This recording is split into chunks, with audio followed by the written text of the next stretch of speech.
코딩이랑 무관합니다만이라는 페이스북 커뮤니티에서 운영진으로 활동하고 있는 이지훈이라고 합니다. 제가 오늘 발표를 시작할 주제는 약간 제목으로 어그로를 끌어봤는데 뭐야 내 데이터 돌려줘입니다. 이제 이거는 요즘에 뭐 스테이블 디퓨전이나 뭐 이것저것 생성 모델 같은 게 좀 유행하는데 여기서도 이제 DDPM이라는 모델이 굉장히 핫하더라고요. 그래서 이 디퓨전 모델을 이용을 해가지고 시계열 결집값에 대해 복원을 하는 그런 연구를 진행했는데 요거에 대해서 발표를 하려고 합니다. 우선 이제 여기 데이터 만드시는 분들이면은 결집 데이터 굉장히 잘 알고 계실 겁니다. 굉장히 누구보다 잘 아시기도 하고 누구보다 싫어하시는 그런 데이터가 이렇게 생긴 건데, 일단 시계열 데이터에서 결집값이라고 하는 거는 약간 이런 식으로 생긴 게 조금 있고요. 그리고 태뷸러 데이터 같은 경우에는 여기 중간중간에 NAN 이런 식으로 찍힌 데이터도 결집값에 해당이 되고, 그리고 이미지에서도 이런 식으로 결집값이 발생을 할 수가 있습니다. 이제 이런 결집 데이터가 발생한 이유는 워낙 다양해가지고 제가 이거는 뭐 이것 때문에 발생한 겁니다 이렇게 단정지어서 말씀드리기 어려운데, 일단 제가 이번에 다루고자 하는 케이스들은 뭐 통신 장비 문제라든지 아니면 측정하는 센서의 문제라든지 이런 케이스에 대해서 좀 데이터를 복원을 해보자 이런 느낌으로 연구를 진행을 해봤습니다. 우선 결집 데이터가 있는 경우, 데이터가 손상이 되는 경우에는 일단 데이터 분석하는 과정에서 이 데이터를 그대로 사용할 수가 없으니까 데이터 분석이 문제가 될 수 있겠죠. 이런 식으로 문제가 될 수가 있는데, 특히 의료 데이터에서도 물론 분석의 어려움이 똑같이 존재하지만 여기에 플러스로 어떤 환자의 질환이라든지 이런 부분에서 판단하는데 오판단을 하는 그런 위험이 존재합니다. 그래서 이런 데이터를 잘 커버를 하고 핸들을 하는 게 중요한 사안이 되겠는데, 제가 이 데이터 복구에 대해서 접근한 방법이 이렇습니다. 이 잘못 측정된 데이터라도 이 원래 데이터의 분포를 알고 있으면은 이 잘못된 데이터를 복구를 시킬 수가 있지 않을까. 그럼 이제 데이터 생성에 좀 최근에 좋은 성능을 보이고 있는 디퓨전 모델을 활용을 해보자 이런 식으로 접근을 해봤습니다. 이제 결집 데이터를 복원하는 관련 연구로는 제가 그냥 간단하게 두 개 정도 가져와 봤는데, K-Nearest Neighbor 임퓨테이션이랑 리니어 임퓨테이션 이렇게 두 가지를 준비를 해봤습니다. 이 두 개에 대해서 간단히 설명을 드리고 넘어가려고 하는데, 이 KNN 임퓨테이션 같은 경우는 결집 데이터랑 이웃한 데이터 중에서 가장 유사한 K계를 선택을 합니다. 이 K계를 선택한 다음에 이 결집 데이터에 대해서 주변에 가까운 K계 이웃 데이터를 이용해서 이 K계에 대한 평균을 이용을 한다든지 아니면 여기에 대해서 최빈값을 이용을 한다든지 이런 식으로 복구를 진행하는 게 KNN 임퓨테이션이라고 보시면 되겠습니다. 그리고 리니어 임퓨테이션 요거에 대한 개념은 굉장히 간단합니다. 일단 여기에 A랑 B 그리고 가운데 있는 P 이렇게 데이터가 나와 있는 게 있는데, 여기서 P가 결집된 데이터라고 가정을 해볼게요. 그리고 A랑 B가 제가 지금 가지고 있는 데이터예요. A의 좌표를 x1, y1 그리고 B의 데이터를 x, y2라고 가정을 했을 때 여기 A, B 사이에 있는 그냥 중간에 있는 평균값을 이용을 할 수도 있는 거고, 아니면 여기다가 로그 스케일로 취해가지고 여기 P에다가 할당을 해줄 수도 있고 이런 건데, 사실 이게 로그 스케일을 취하게 되면 리니어 임퓨테이션이라는 말이 조금 안 맞을 수도 있긴 하지만 그렇게 분류를 한다고 합니다. 그러면은 이제 이런 질문이 생기실 수가 있죠. 왜 DDPM을 이용을 해야 되는가? 근데 그 이유는 생각보다 간단합니다. 이미지 생성이나 오디오 생성 같은 데에서 워낙 얘가 워낙 좋은 성능을 보였으니까 데이터 복원에도 조금 좋은 성능을 보일 수가 있지 않을까, 이런 방식으로 DDPM을 이용을 하게 되었습니다. 일단 실험 데이터셋은 제가 ECG라는 심전도 데이터셋을 이용했는데, 이 심전도 데이터에는 이 P, Q, R, S, T라는 여기 5가지 피크들이 있는데, 이 5가지가 피처가 되는 겁니다. 그리고 이 피처들의 역할이 무엇을 하는 것이냐, 여기 보시면은 뭐 PR 인터벌, PR 세그먼트, QRS 컴플렉스, QT 인터벌, ST 세그먼트 이런 식으로 간격들이 존재를 하는데, 이 간격들을 이용을 해서 이 사람의 심박은 뭐 정상 심박이다 아니면 부정맥이다 이런 거를 분류를 하는 겁니다. 제가 이용한 데이터는 이제 MIT BIH라는 부정맥 데이터베이스를 이용을 했는데, 데이터 수는 대략 11만 개 정도 됩니다. 여기 데이터에서 트레인 테스트를 80대 20으로 나눠가지고 학습을 진행을 했습니다. 그리고 이제 DDPM에 대해서 정말 간단하게 요거를 제가 오늘 안에 다 자세하게 설명드리기는 어려울 것 같아서 굉장히 간단하게 그냥 두 가지 단계로 나눠서 설명을 준비를 해봤습니다. 일단 디퓨전 모델은 간단하게 두 가지로 나눌 수가 있는데 Q랑 P라는 스텝으로 제가 나눴습니다. 디퓨전 프로세스랑 리버스 프로세스 이렇게 두 가지가 되는 건데 이 디퓨전 프로세스는 데이터 X0가 있죠? X0에다가 매우 작은 노이즈 입실론을 이 XT라는 데이터에다가 타임스텝 0부터 라지 t까지 추가를 합니다. 이때 이 라지 t가 충분히 크면은 이 XT에 계속 노이즈가 추가가 되는 거기 때문에 이 XT는 결국에 얘도 똑같이 노이즈가 되게 될 겁니다. 그리고 이 데이터를 이제 복구를 하게 되는 게 DDPM의 핵심 과정이라고 할 수가 있는데 이 매우 작은 노이즈 입실론을 거꾸로 이제 타임스텝 라지 t부터 t는 0까지 XT로부터 제거를 하는 겁니다. 사실 이 리버스 프로세스가 제가 굉장히 간단하게 설명을 해놔서 그게 다 표현이 안 됐는데 이 부분 수식을 유도하는 게 굉장히 복잡합니다. 네, 그래서 이거를 복구하면 무슨 일이 생기는가? 만약에 이 XT, 여기 노이즈죠? 노이즈로부터 XT-1을 구할 수 있으면은 그 다음에 또 XT-1을 가지고 XT-2를 구할 수 있을 거고 이 프로세스를 계속 반복을 하면은 노이즈로부터 원본 데이터 X0를 구할 수가 있게 되는 겁니다. 그래서 여기 이제 P 세타라고 되어 있는데 이 세타가 딥러닝을 이용해서 학습을 시킨다 이런 건데 이 노이즈를 제거하는 P의 파라미터 추정을 딥러닝으로 해볼까? 이게 DDPM의 DDPM의 전반적인 컨셉이라고 보시면 되겠습니다. 네, 제가 실험한 방법 관련해가지고 간단하게 좀 피겨를 그려봤는데 네. T는 0부터 라지 T까지 노이즈 입실론을 XT에 가려진 부분, 여기 빨간색으로 커버된 부분이 있죠? 빨간색으로 커버된 부분에다가 계속 추가를 합니다.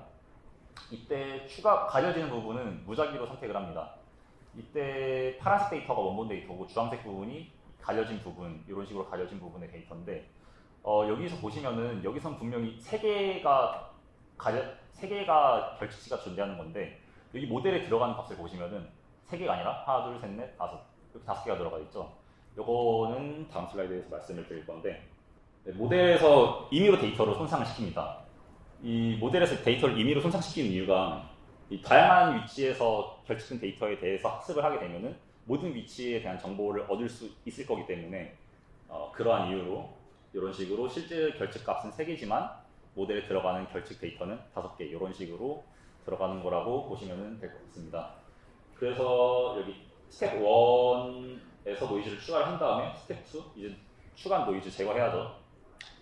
T는 라지 T부터 T0까지 노이즈 입실론을 XT에 가려진 부분 여기 주황색으로 되어 있는 부분 이 부분에 있는 노이즈를 제거를 해나갑니다. 노이즈를 제거를 하면은 이런 식으로 가면서 이렇게 원본 데이터를 수정을 할 수 있게 된다. 이렇게 접근이 되었다라고 보시면 될 것 같습니다. 일단 제가 아까 초반 부분에 말씀드렸던 K-nearest neighbor 알고리즘을 이용을 해서 그 손상된 데이터에 대해서 손상을 시키고 그거를 복구를 시도를 해봤습니다. 일단 여기 로스 30%라고 되어 있는 거는 원본 데이터에 대해서 30%만큼 결측을 시킨 거고 이 로스 50%는 원본 데이터에 대해서 50%만큼 결손을 시킨 건데 보시면 이게 파란색이 원본 데이터고 주황색이 복원된 데이터거든요. 이렇게 굉장히 좋지 않은 성능을 보이는 것을 확인을 하실 수가 있습니다. KNN에 대해서 안 나온 이유를 제가 좀 생각을 해봤는데 데이터가 어떤 데이터는 여기서 피크가 시작해가지고 이런 식으로 들어가가지고 바로 여기서 다시 스파이크가 생깁니다. 바로 스파이크가 생기는데 어떤 데이터 같은 경우는 지금 여기 차이만 보시더라도 여기는 바로 여기서 스파이크가 일어나는데 여기는 조금 뒤에서 스파이크가 일어납니다. 이런 식으로 이게 피크가 존재하는 위치가 다르기 때문에 주변에 있는 K개를 갖다 썼을 때 이것 때문에 이 위치가 달라서 이 결과가 좀 이상하게 나오지 않았나 이렇게 분석을 하고 있고요. DDPM이랑 그나마 리니어 임퓨테이션이 성능이 좀 괜찮게 나온 것 같아서 여기서 리니어 임퓨테이션에서 발생한 문제가 이제 오른쪽에 있는 게 리니어 임퓨테이션이고 오른쪽에 있는 게 DDPM으로 복구를 시킨 건데 여기 보시면은 빨간색으로 제가 커버를 쳐놨거든요. 피크가 손실된 경우에는 이 피크를 정상적으로 반영을 하지 못하고 있습니다.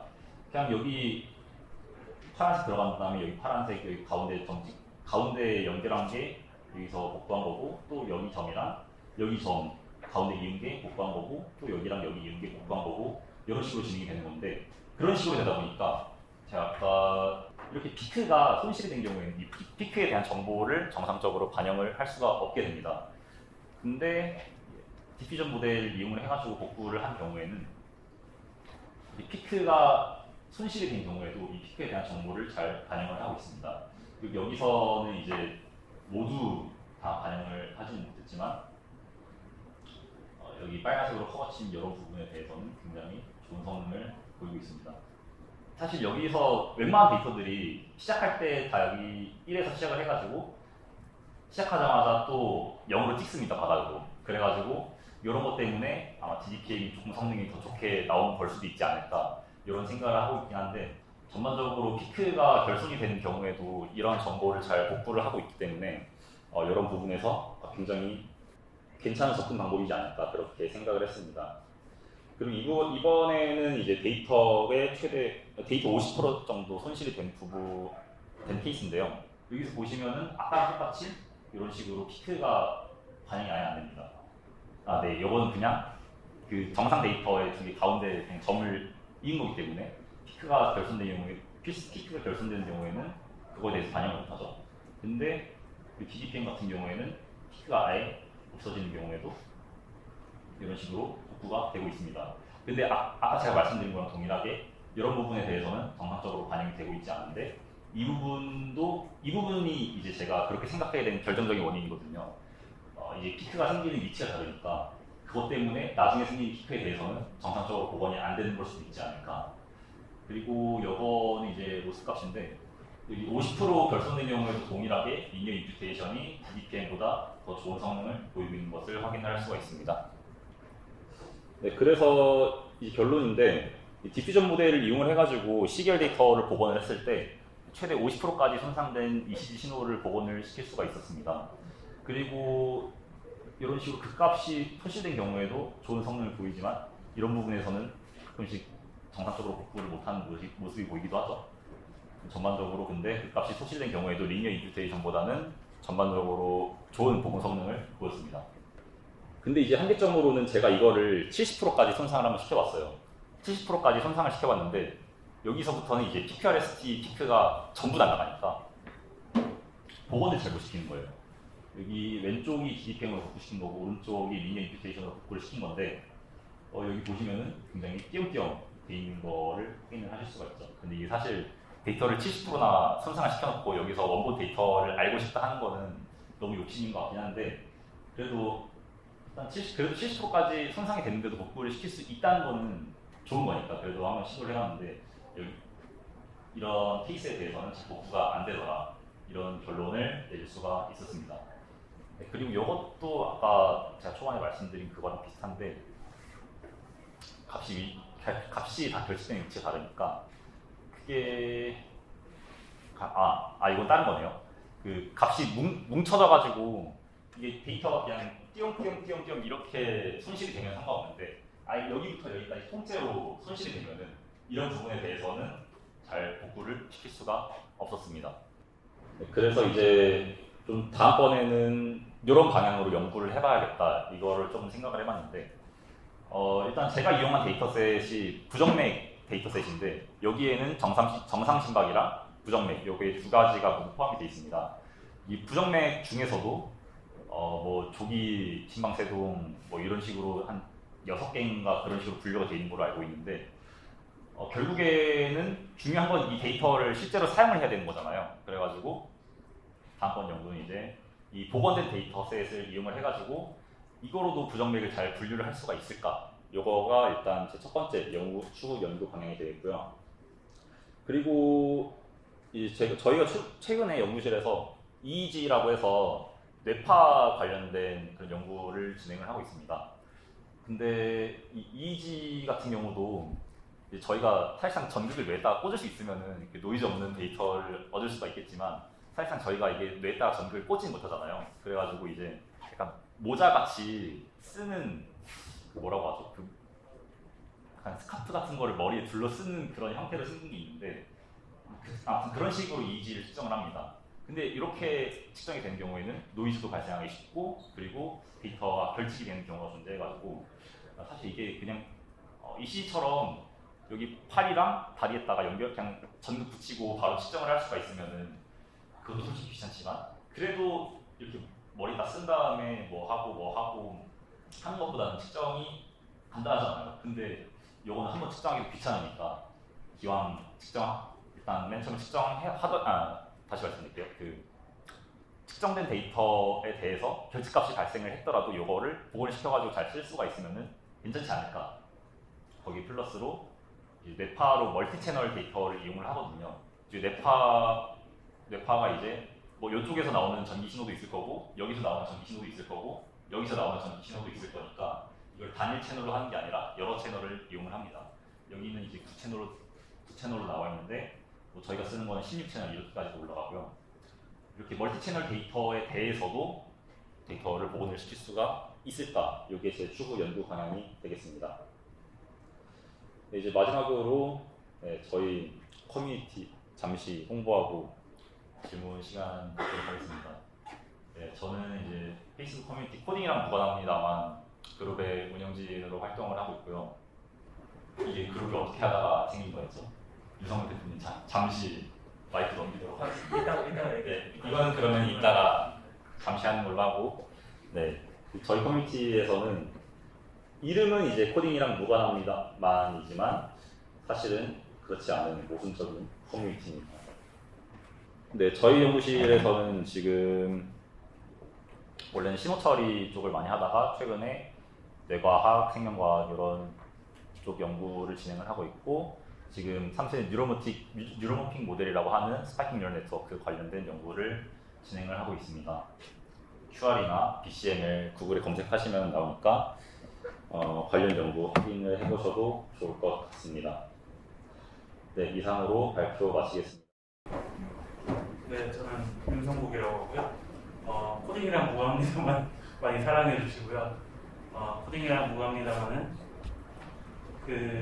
원래 생활 코딩에서 이제 이건 코딩이랑 무관한데라는 질문들이 많이 올라와서 그것들만 따로 모아보면 어떨까 이런 생각으로 만들어졌고요. 그리고 저희는 굉장히 진입장벽이 낮은 커뮤니티 중에 하나입니다. 일단 질문을 할게요. 제가 약간 근본적인 의문이었는데요. 아까 가정이 이 데이터의 분포를 안다, 맞죠? 네. 그리고 디퓨전으로 가우시안에 가까운 랜덤 노이즈에서 해당 가정한 분포로 가는 방향을 이제 딥러닝으로 학습을 하는 거잖아요, 맞죠? 리버스 과정을. 네. 그래서 내가 알고 있는 분포로 리버스로 이제 딥러닝으로 학습을 시켰어요. 네. 제가 근본적인 의문이 뭐냐면, 아니 이미 분포를 안다고 가정을 하고 있는데 그거를 왜 랜덤 노이즈부터 시작해서 이 분포로 만드는지를 제가 어차피 디퓨전 모델도 결국에 분포를 타임별로 이렇게 해서 샘플링을 하는 거잖아요, 결국에 데이터를. 네. 그러면은 기존에 내가 데이터 분포를 알고 있는데 그러면 바로 샘플링을 여러 가지 샘플링 기법을 이용해서 샘플링을 그 분포로 바로 하면 되는데 왜 디퓨전을 해서 더 여러 가지 과정을 거치는지가 제가 궁금해서. 이건 이제 KNN 때 말씀을 드린 내용이랑 조금 연관이 있거든요. 거기서 잠시 앞에 슬라이드로 넘어갈게요. 저희가 가진 데이터가 타임 스텝이 딱 일정하다 그렇게 가정이 되면은 성우님께서 말씀해주신 접근이 훨씬 코스트도 저렴하고 직관적이니까 그 방법이 좋다고 생각을 하지만 여기 데이터가 사실 뭐 어떤 데이터는 여기서부터 여기까지 측정이 된 걸 수도 있고 어떤 데이터는 뭐 여기서부터 여기까지 측정이 된 걸 수도 있고 어떤 데이터는 여기서부터 여기까지 측정이 된 걸 수도 있고 그렇게 되다 보니까 만약에 그 시도로 접근을 하게 되면은 이거와 비슷한 결과가 나올 수 있지 않을까 그런 생각 때문에 디퓨전 두 번째 질문하고 좀 이어지는 건데요. 네. 아까 학습 방식에 대해서 글짓기를 하는 게 아니라 네. 저는 개인적으로 이거를 잘만 만지면은 아예 없는 데이터를 만들어낼 수도 있다고 생각하거든요. 네. 그러니까 어차피 해당 분포를 알고 있기 때문에. 그래서 네. 그러면은 70%가 아니라 100%도 가능하지 않나라는 생각을 하는 거죠. 그래서 뭐 저런 학습 방법 말고 네. 뭐 아예 없던 데이터를 만들어낸다든지 뭐 그런 것도 한번 시도를 해보셨는지 그런 것도 궁금하고요.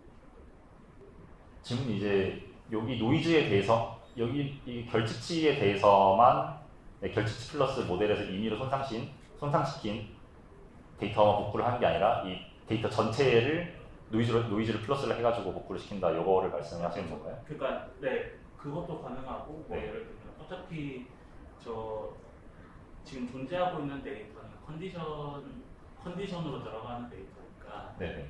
뭐 저 컨디션이 없으면 아예 새로운 거를 만들어내고 컨디션이 있으면 그 컨디션에 따라서 만들어내면은 뭐 70%도 아니고 100% 70%와 100%도 가능하지 않을까라는 생각을 해가지고 그런 질문을 드립니다.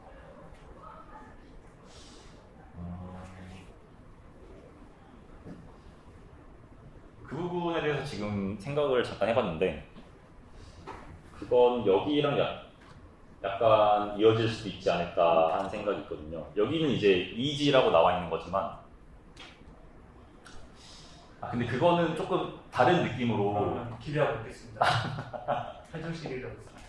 네, 그건 이제 ECG에 조금 한정된 그런 거긴 한데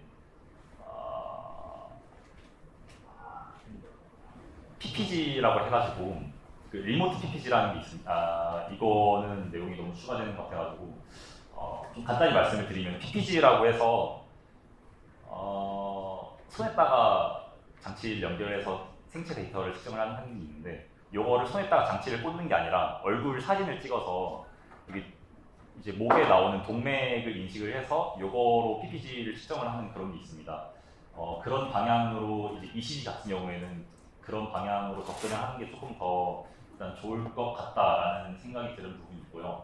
그리고 데이터 전체를 노이즈로 해가지고 복구를 시킨다. 요거는 조금 지금 말씀드리기 어려울 것 같은 게 요거는 아무래도 사람으로부터 일단 데이터를 측정하고 이 사람이 가진 데이터, 이 사람의 ECG가 지금 뭐 정상이다 비정상이다 요거를 판별하고자 하는 거라서 그 부분에 대해서 어떻게 접근을 해야 될지 요거를 조금 신중하게 생각을 해봐야 될 것 같습니다. 네, 좋은 질문 감사합니다.